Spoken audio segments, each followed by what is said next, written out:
Today we'll talk quickly about Rhino subdivision modeling. So the result will be very similar like the one I showed you here with Grasshopper. So you have a low polygon version of your geometry, and you can manipulate this low poly geometry, and then you can see this smooth version will update automatically. So this is a really great way if you are doing some conceptual design. This is too far away. You can definitely try different iterations quickly. Okay, so I will start everything from scratch. Maybe this is the easiest way. I will just set a new Rhino file, let's see centimeter as my default. I will close Grasshopper. This is brand new. Okay. So first, what is subdivision modeling? You might heard about NURB modeling or mesh modeling, right? Mesh is based on the low poly triangle points, edge, and the face.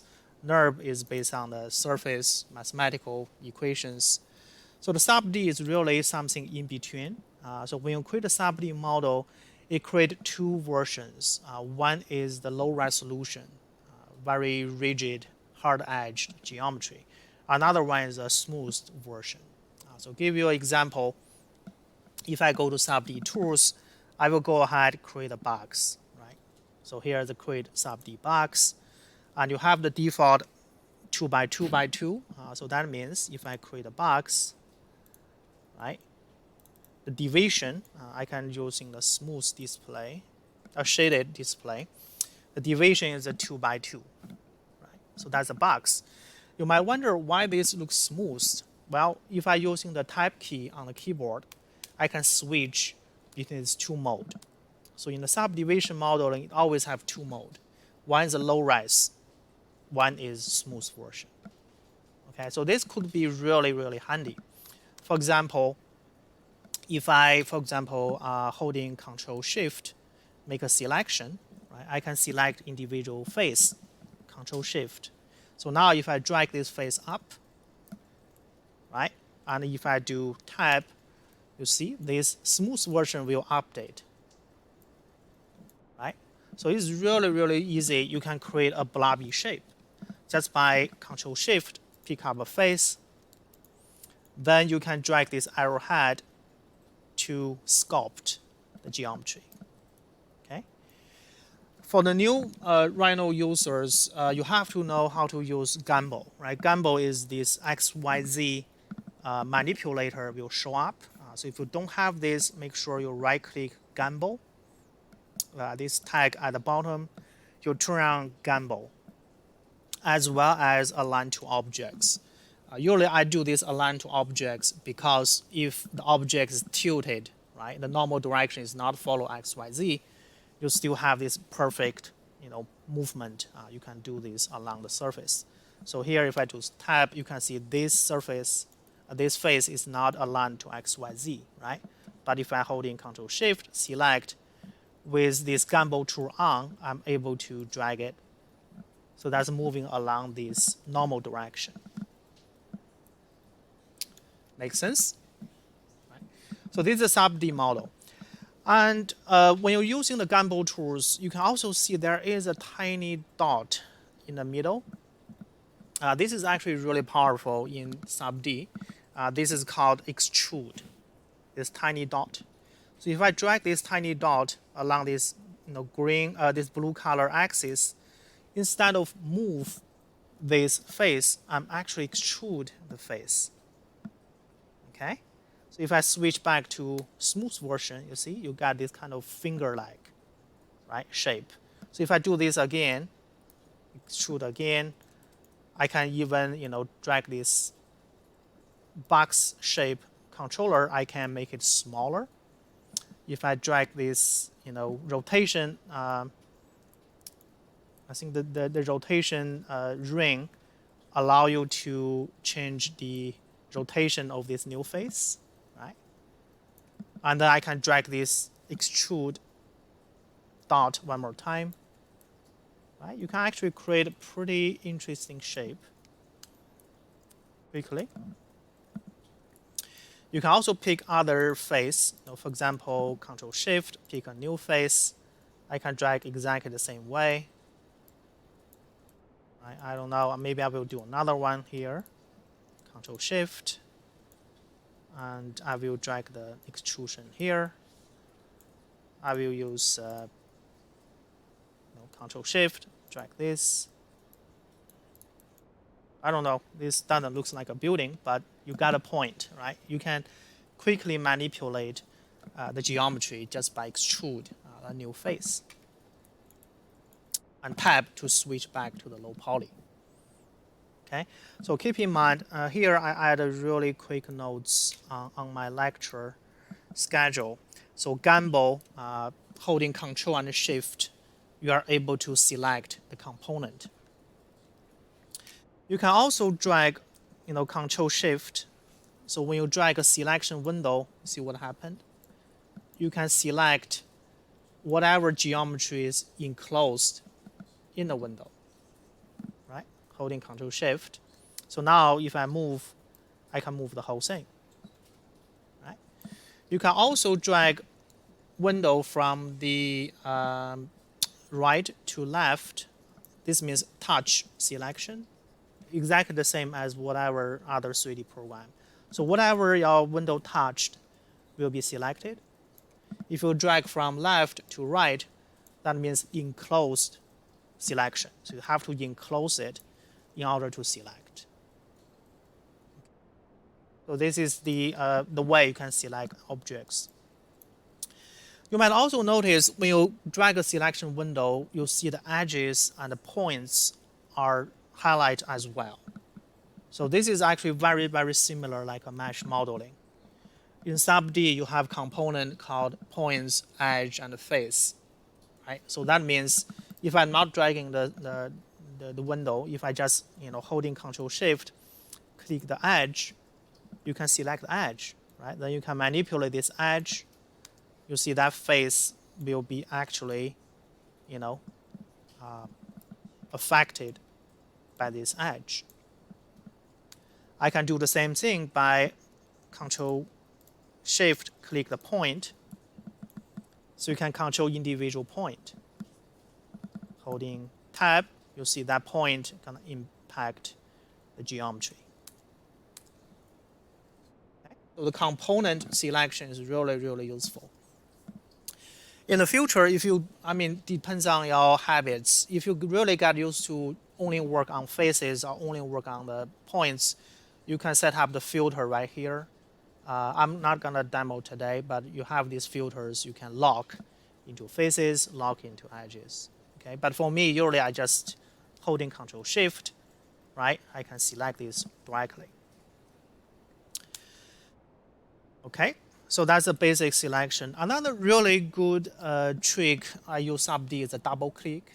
So if you're holding Control Shift, double click the edge, you see sometimes if this edge is an edge loop, it's going to select entire loop. Okay, so double click would be pretty handy. Depends on how this model was created in first place. But I have to warn you, as the geometry getting more and more complex, the edge loop will not be able to be accurate anymore, since the geometry is not a loop anymore, right? So just keep in mind, if you do, for example, lost this edge, you can also just holding Control Shift, click, you can manually add this edge in, right? So if you click multiple times, you're just adding the selections on top.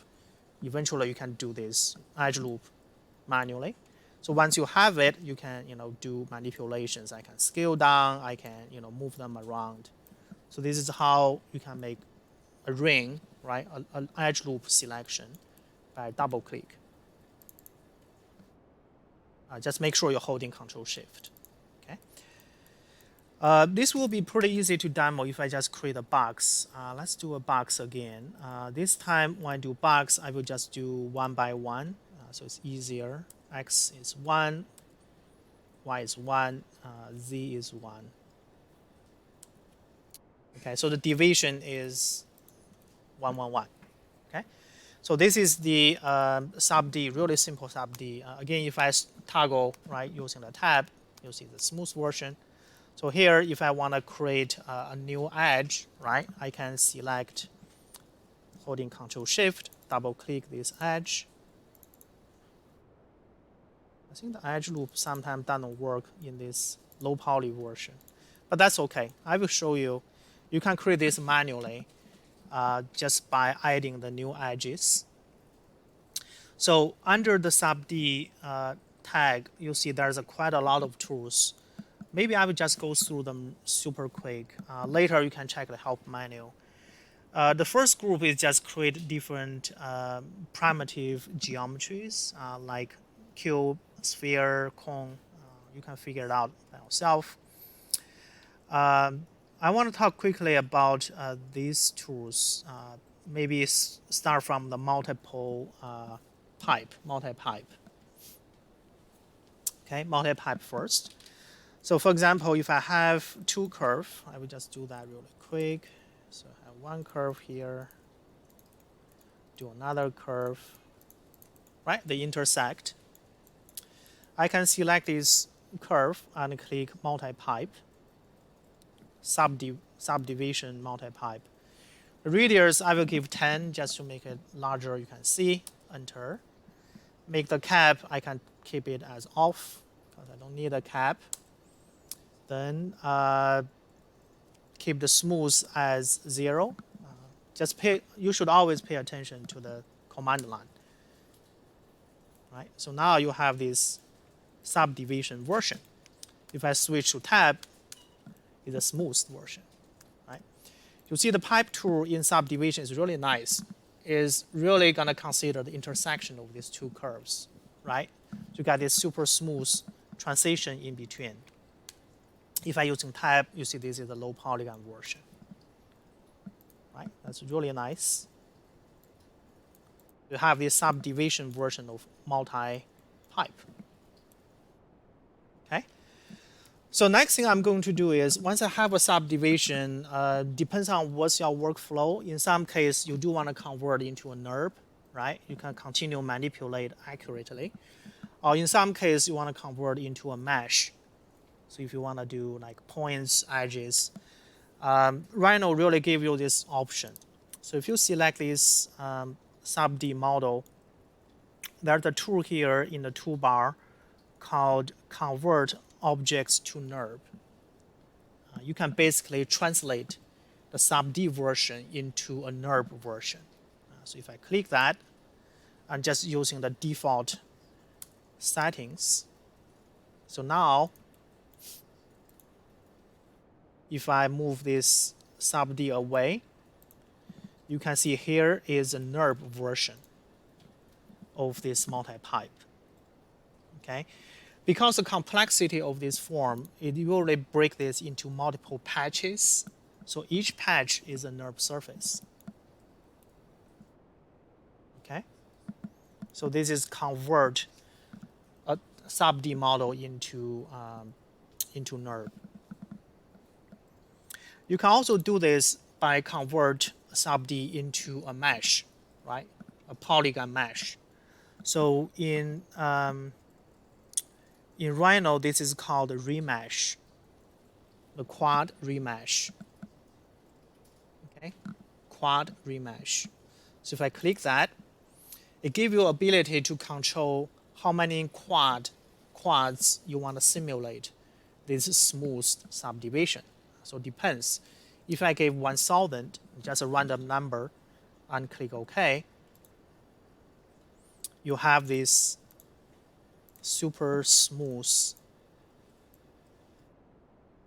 organic mesh, right? Based on that subD. The reason it's called quad mesh is each face is a quad, the 4 edges. Okay, so when you work on subD or mesh, I would recommend whenever you can work with quad, work with quad. I think sometimes triangle is necessary, but usually triangle will make the quads really messy sometimes. So be careful. I think if you can make architectural model with quads, that will be ideal. Yeah, so this is about the you know the transition between subD to mesh to NURB. Rhino is actually pretty powerful. You could convert a mesh model back into subD. I think it's here. Convert objects. Oh, sorry, is this one? The next, convert to subD, right? The reason is subdivision model is always based on the low polygon, right? If you have a cube or sphere, it is kind of like a mesh. So if you do this, you can convert this back to subD. So if I do that and enter to finish, so now you have a subD version, right? So if I make a selection, pay attention to the command line and say this is open subD, right? And if I click this guy, this side is open mesh. They're kind of different, right? For the open subD, if I'm using tab key, you can basically switch between this low poly version and the smooth version. You see the difference? Right? So it's really, really nice. And all the rules will apply. So if you holding Control Shift and double click the edge, you can basically select the edge loop. You can move the edge a little bit. This could be pretty interesting. If you switch to the smooth version, see that edge gonna impact, right? So it depends on how you wanna manipulate. Right? I can double click the edge. I can scale up this edge. Well, it's gonna be a little bit weird, but you got a point. You have this smooth version of it. I think that's pretty much about the transition between these three modules, right? NURB, mesh, and subD. How to select the edge? Yeah, you have to hold in Control Shift and double click. Yeah. So holding Control Shift will allow you jump from the object selection mode to the component selection mode. So that's the kind of hotkey you can use. You can also practice all other tools. Control Shift, right? Click a face. Then if you're holding this, you can make multiple selections. Then you can drag this extrude. You can extrude this along the edges. Create a detail. Yeah, go ahead.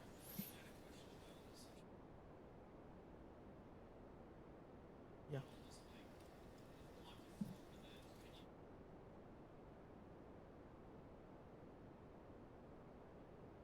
Yeah. Yeah, it depends on the workflow. Usually, if you want to start with a box, right? If that's a starting point, I would go directly into a subD modeling because there is already a box here. But if you want to start maybe through maybe a 2D building footprint, right? You want to extrude, you want to create something in the mesh modeling tools. That's something we can do low poly mesh first, then convert into subD. You can also do this, if you're familiar with Blender or Maya, you can bring their model in as a mesh. Then you can convert a mesh into subD in Rhino. Then you can continue. So there's multiple workflow you can play with. Yeah, depends on your workflow. Yeah. Okay. I think that's a basic one, right? Convert between these modules. Let's go back to really basic box. I will get rid of this and start with the box again. So I will create a box. Where is it? Here. Right. One by one by one. That's fine. Tab. Right. This is a really simple box. So I will do a couple of things. So let's say I want to create multiple edges. Right. I want to add new edges. So first thing I will do is to click the bevel edge. So here you can see there's a command here, Sorry for the tiny buttons. You have to pay attention to my cursor. It's right here, called bevel mesh, right? This is no difference from the typical Rhino mesh modeling. So if you click bevel, you can select a mesh edge. So you can click an edge, enter finish, then will allow you to kind of create a smooth version of it. So this could be really handy, just like a typical mesh modeling. If you switch to tab, you see this sphere kind of like that. Okay, so bevel. Not much thing we need to pay attention. The next one is the edge loop. Usually I use edge loop a lot.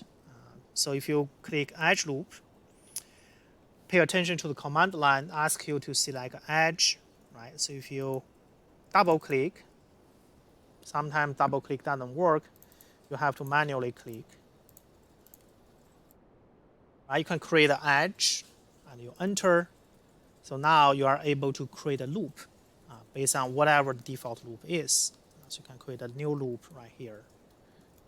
So don't be afraid if the automatic double click doesn't give you the correct result. You can always holding shift, control shift, you can manually select. Okay.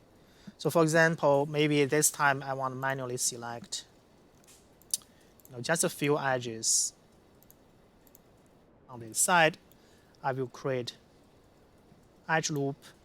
I will push these edges here, right? Now if I'm using tab, you see the geometry looks a little bit different, right? So the version is really based on the low poly version. You can consider low poly is kind of like a cage, right? This cage has the control point, and the control point is gonna be used to compute the smooth version. That makes sense, right? So I can also do this manually. For example, I can pick this edge, Control Shift, pick one edge. Then I will add edge loop. I will just put an edge right here. So I have these new edges, right? Then I will Control Shift, pick this new face. Then I can extrude this face, maybe downwards. So now if I'm using tab, you have something like a concave shape. Pretty cool, right? I can also scale a little bit smaller, maybe do this again, but this time I want to push up. Maybe, scale again, right? So this is the low poly version. This is high poly version. Okay. I can even using just a default delete key, get rid of that face. So now if I'm using tab, you have these openings. Pretty cool. Right? So if I pick this low poly version here, Control Shift, select a face, I can delete again. So you punch an opening right here. So that's a hole. Right? If I holding Control Shift, double click, this is a loop. Right? The reason is pretty easy for Rhino figure out this is a loop because this is actually called naked edge. I'm not sure if you're familiar with this term.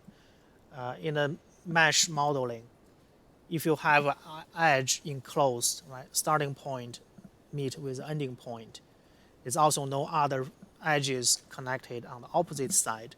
This is called a naked edge. Right? So if you double click a naked edge, guarantee you can make a selection for the ring. And then if you see that tiny blue circle, blue dot again, that means you can actually extrude the edge, right? It's not extrude face, you can extrude the edge. So if I drag the edge forward, yeah, you got extrusion for the edge. See the difference? Right, so this could be really cool. Depends on how you wanna, manipulate this geometry. You can get quickly, different openings. You can create a geometry like that. Looks like a teapot. Right? So I can do maybe a larger face here. But this larger face, I want to have a little bit different shape. Right? So before I do it, you will see this is not a quad anymore. Right? This face has 1, 2, 3, 4, 5, 6, 7 edges. In this case, again, this is really a personal choice. I always like to work with quads. It gives you a smooth result, more predictable. So if I want to subdivide this unpoly face into quads, I can manually add edges. Right? So here, if you pay attention to the command line, here the next one is called insert points. So you can insert the points in your subD. Before you do that, I would recommend you turn on the snapping tool. So at the bottom, I snap to the end, near. I can snap to the points. I usually snap to the vertex and the node. So this will give you that kind of snapping. So now if I do insert point, right, I can see my point is kind of locked from the starting point. I can do the ending point maybe here. Right? So you basically subdivide this into two faces. Right? That's really handy. You can do the same thing if I do it again. Maybe I start from this edge to this edge, enter. Do it again. Maybe start from this edge to this edge. Right? So usually I like to maintain things as quads. The benefit is in the future, if I want to do it again to create a window, for example, I can pick a point here, pick a point here. Right? This became the window. And then I can extrude. Right? Extrude again. Maybe this time just move down a little bit. Extrude again. I don't know. This is a weird teapot. But you got a point, right? You can definitely manipulate the low poly version of it to get a better solution in the high poly. In some point, again, this is more like architectural modeling. Like if you like Zaha did, that type of style, you maybe want to control how smooth the edge is. Right? I don't want this edge to be super smooth like this. I want to have a little bit, bevel effects. In this case, the easiest way to do that is just adding a bevel. Right? You can add a bevel on this edge. Or if you want to do it manually, you can do with adding points. There's no difference. So here, if I'm adding a points, I can add a points from here to here, maybe to here, to here, enter, right? So I can add a new edge here. If I smooth, you see this part has a little bit control. Make sense? So it depends on how you want to subdivide the edge. You have the full control to the shape. So that is adding points. This will be our friend. Just keep in mind. You can add these points manually. Right. So now tab. I think this point is a little bit weird. Maybe I want to create another subdivision here. Right. So you have this. All right. In subD, you can also delete edges. Actually, this is something pretty interesting. So if I see like an edge, right, I can manipulate this edge for sure. What happens if I delete the edge? Okay, so subD is pretty smart. It's trying to enclose the shape. Even that edge is gone, you can have actually a smooth corner if you delete that edge. Okay, so I will undo because I want to keep everything clean. Yeah, you can delete the edge, you can delete the face.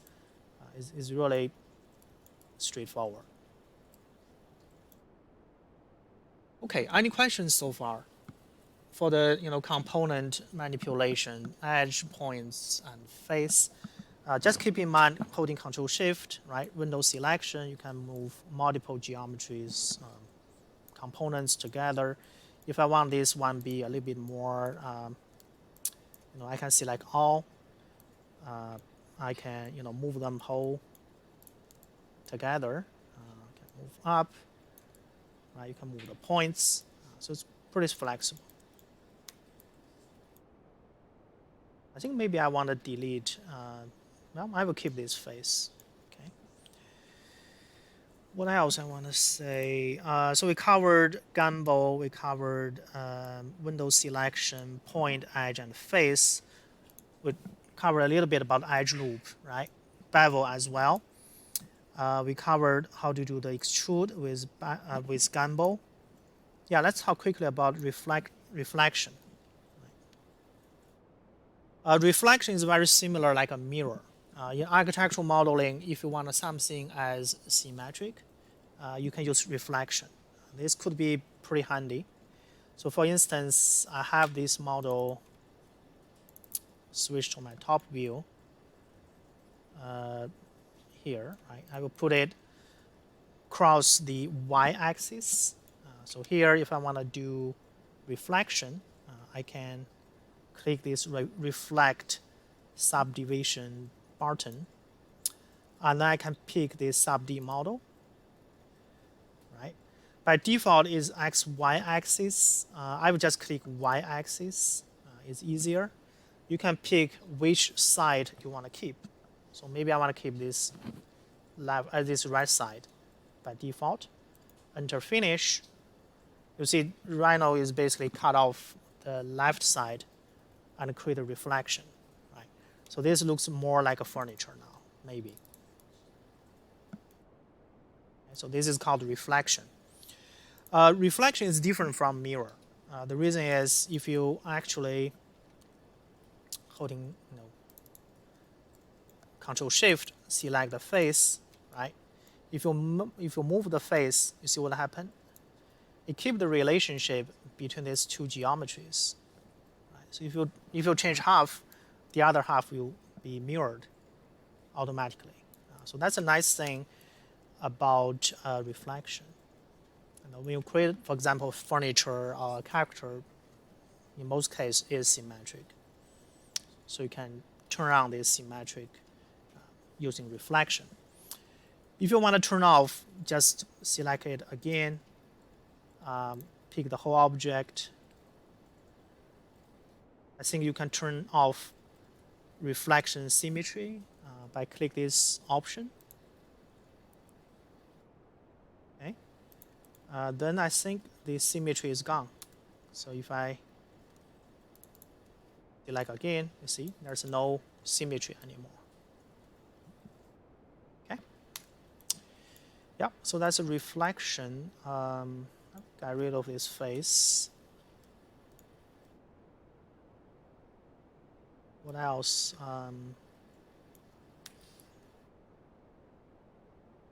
Yeah, I think I should talk a little bit about the bridge and merge. I think this is kind of similar like reflection. Yeah, let's talk quickly about bridge and merge edge. If I want to create, for example, let me delete this face first. So as Control Shift, I will delete this. Maybe, I don't know, maybe delete this face.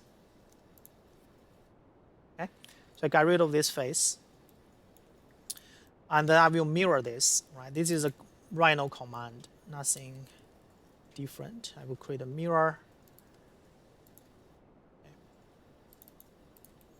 Okay, so I have this mirrored geometry on the other side. And you have these openings, right? So I want to create a bridge across these two geometries. Okay, so here's the button for bridge. I will pick first set of edges. So you should always pay attention to the command line. So I will pick all the edges in the first set, enter. You might want to choose the same order when you pick the second set, enter. Now you have the bridge. And you can control how many subdivisions you want. Click OK. So the smooth version have this bridge. Pretty cool, huh? So maybe I want to drag a selection. I want to move down a little bit. I can maybe even, pick a face, move up a little bit if you want to create something dramatic. I don't know. This could be a building, right? Okay, so this is how to create a bridge. You can also do similar thing using stitch. The stitch is kind of the same as bridge. So I will show you. So first, I will just simply delete these faces.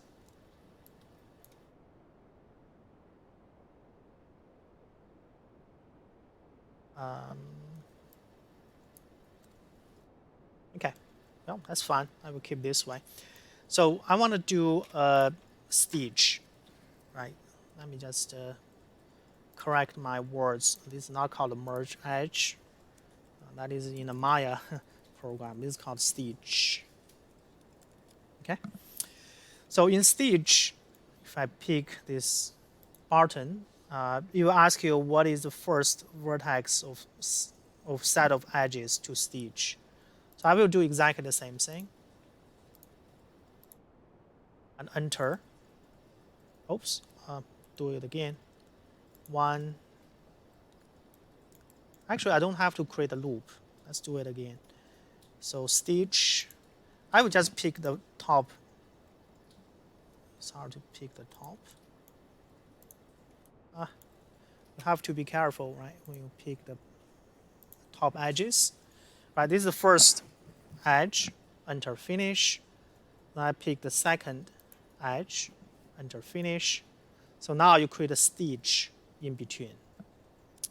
It's different from bridge, right? If you see, bridge will create new faces, right, in between. But stitch will just shift a current edge to match with the opposite side. Okay, you can see which position you want. Then you have this this pretty interesting shape right there. Okay. You can also pick the edge. If you don't like this, you can manipulate. You can have a different result. This is pretty interesting. I can double click the edge because it's a naked edge, right? It's an edge loop. I should be able to extrude. Maybe extrude downwards. Maybe scale down a little bit. I don't know. This could be another extrusion. Move down a little bit. Maybe move forward. I don't know. You can definitely play with it any way you like.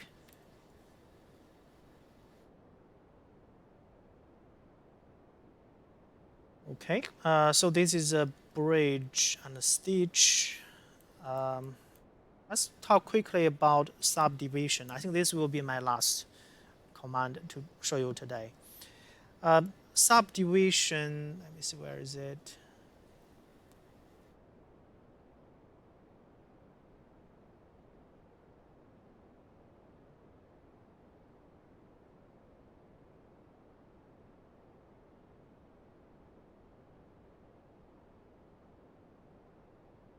And merge, where is it? Oh, here we go. Yeah, sorry. Yeah, subdivide subD. So what this means is you have a low poly version, right? And then a smooth version. So if you click subdivide the current version, it will bouncing up the low poly to the current smooth version. So let's try that. If I do subD, right? Pick this guy, enter finish, right? So then it looks different, but if I using tab key, you see right now this became my low poly version. and this is a high poly version. Right? You have more faces, points, and edges you can manipulate. You do want to be careful though. If you do this as a subD, you basically lost the control of the original low poly. So I would recommend make a duplication first before you do it. Just copy, to a different version. Then, maybe I will undo first, because I do want to maintain my low poly version here, right? So I will make a copy. Right? So this will be another copy of it. For this version, I can go ahead to do a subD. Got a hard time finding it here. Right, so this became the new low poly version. See the difference? Right. So for this new poly version, I can maybe do some weird stuff. I can, holding Control Shift, I can pick up this new face, right, which is not available before. And then I can extrude. Right, so you can create some new details like that. Okay. So maybe here I can pick up this. And just make sure you pick up the face, not the edges. It's kind of tricky. Then you can extrude.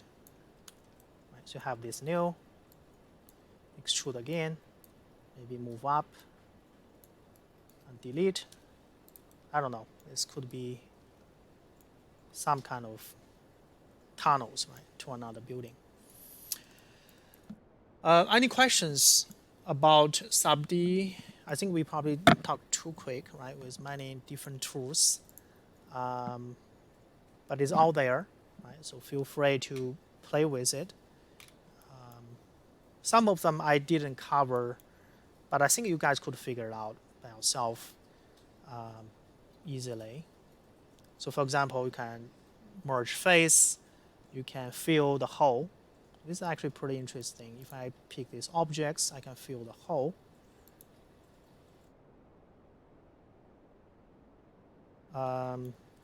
You have to select boundary edges. I can select this edge, enter. Yeah, so fill that hole. As a result, you have this ending, right? This bevel ending right here. That's kind of interesting. All right, I think that's it. One thing, after you convert this subD into quad mesh, right? You see everything is pretty smooth. However, in subD, you have the ability to control which edge you want to create as a hard edge, right? This is called crease. Okay, it's right here. It basically means hard edge. So for instance, I want to pick, if I'm using add crease, you can pick up this hard edge. So I can holding this, maybe pick up this edge loop as hard edge, right? And then I will use enter to finish. So this edge, if you switch between the smooth version, they became a little bit hard. I wonder if you can tell. It's not very smooth anymore. Okay, so this could be really handy. Depends. See here, if maybe I'm using this one to demo. Right now, everything is pretty smooth, right? But if I pick the hard edge, add grease, I can add in this edge, maybe this edge, and enter finish. Now see these two edges are pretty hard edge. Okay, let me repeat one more time. So this time do hard edge. I'll pick up the foundation part. It actually makes sense, right? In most of the architectural model, the foundation is a hard edge. It's not like a curved shape at the bottom, right? In this case, you can just pick up these edges. You can change this to hard edge by using the grease. You can also remove it in the future if you don't like it. So now if I switch to tab, you see this is a hard edge. Can you tell? Right? Hard edge. Now, if I convert this into a quads, right? Quad mesh, I would do 10,000. Click OK. And then I will move this model a little bit. You see that edge became a hard edge. This makes sense? Yeah. So this is how you control the smoothness. In some case, you do want to have this 90-degree hard edge, right? Depends on the style you are trying to make. In the future, when you transfer this model into Twinmotion or Unreal, I really like keep this quad mesh tool handy. So if I have a super slow computer, I can only afford to have 500 faces in my quad. I can reduce the budget, and then if I convert again, you have this super low resolution version.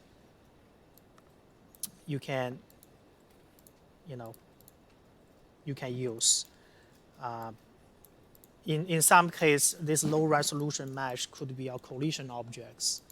Compute the collision between avatar with the mesh.